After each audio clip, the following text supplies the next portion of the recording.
What do you think here? Are Steve Kerr and the Warriors handling the situation correctly?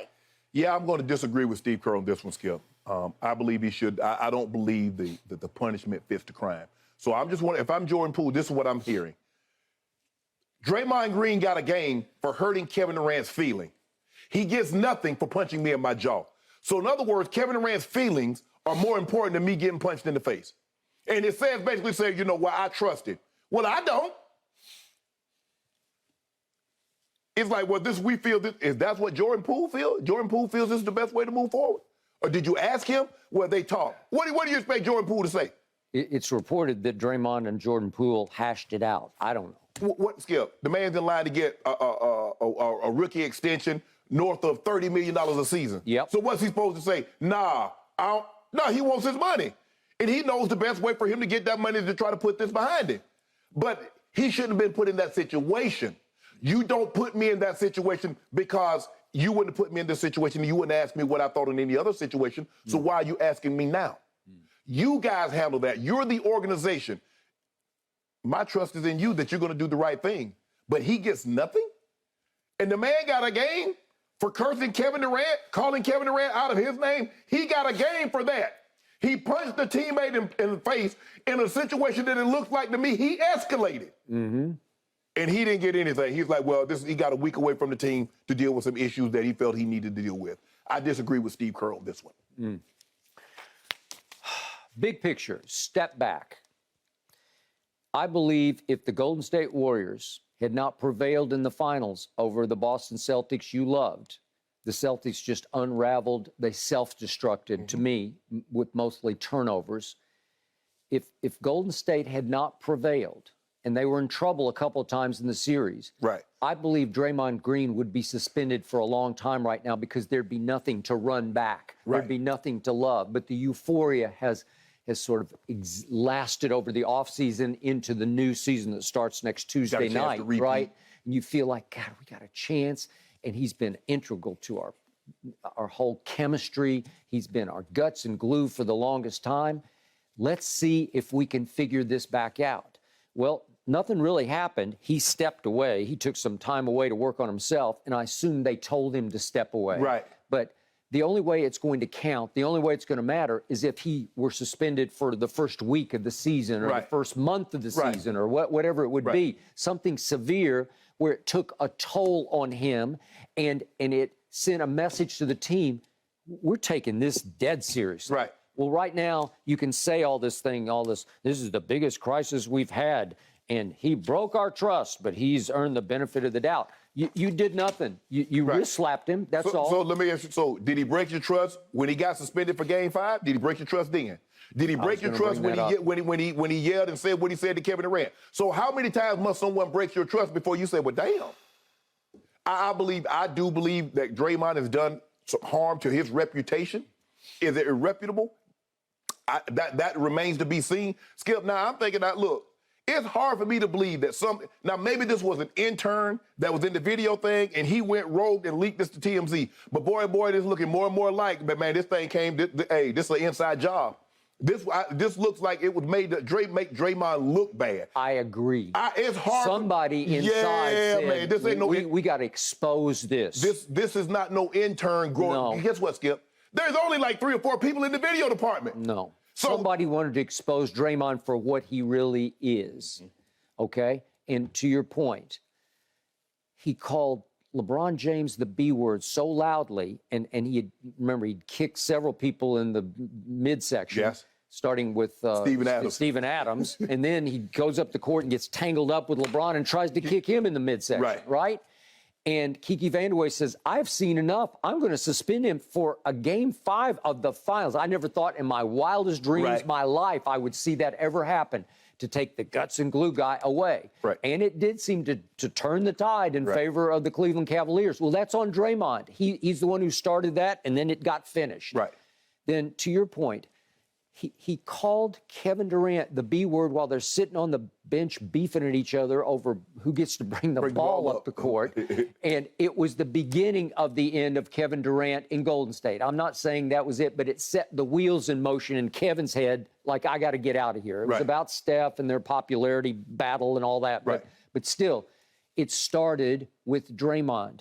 So that's two incidents that you brought up.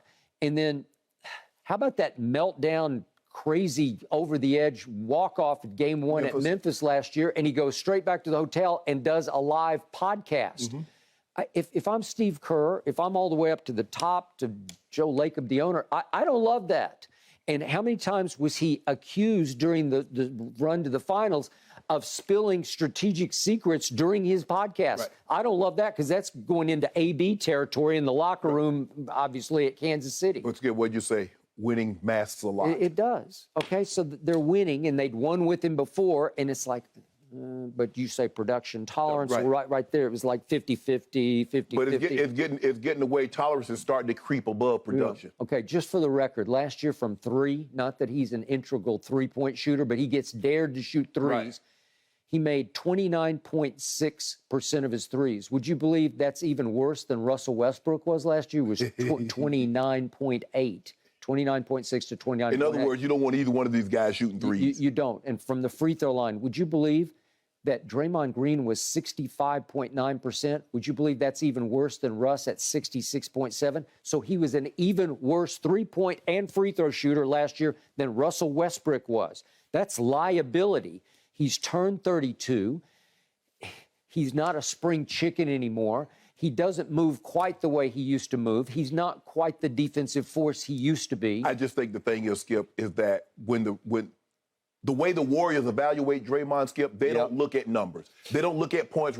It's all, yeah, he can get you he can get you rebounds. Yeah, he runs your offense. He's unbelievable. Steph and Clay swear by him, the dribble drive, the dribble handoff. Yep. They're great at that. But there's something more to him that unites this team that numbers will never properly evaluate. Yeah, I agree. No, that's been the past. I don't know if that's going to be the present. Correct. Okay. And yet it has been reported that he went B-word on Jordan Poole. Well, you and I have talked about this. This is just the way I was built, the way I was raised. That's the one word. Right. I can't come back from that one. And the thing was, that's a bullying situation, because he knows he got an easy victory against Jordan Poole. Mm-hmm. Well, you was right there in Kevin Durant's face. You should have fired on KD.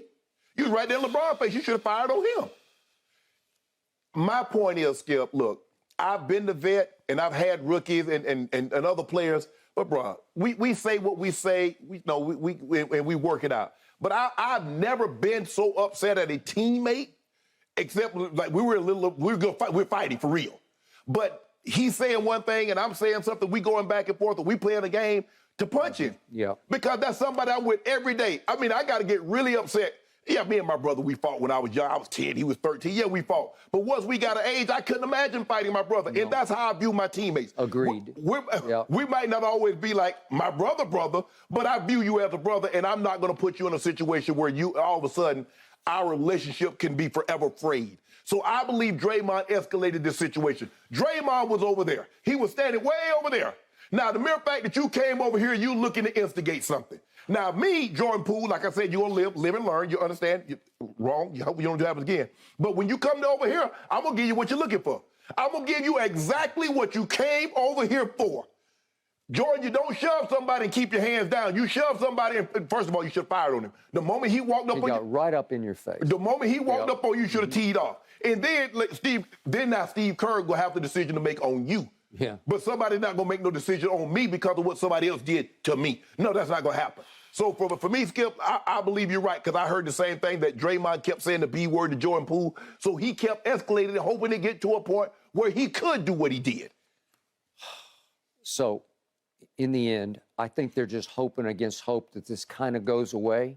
But to your point, and point I echoed, once the video is leaked, you can't come back from it because you can't unsee it. I can see it right now flashing in my mind, what it looked like for Draymond to fire on him, and he fired. Yes. He leaped and fired at him. Yes. And fortunately, reportedly, Jordan Poole wasn't hurt by it, so I guess he didn't land flush. Right. This lasts forever. It would have been better. He'd have been in a street fight, and no one saw it. Yep. But this is forever. Now everybody gonna say, hey, don't make me Draymond you. Now he'll mean. He laughing stock. You're not going there. I mean, his family, his mom, his dad, everybody is forever impacted by this. So is Jordan Poole. They are.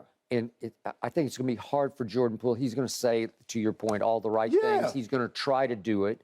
But in the end, I like what Pat Bev said yesterday on his new podcast.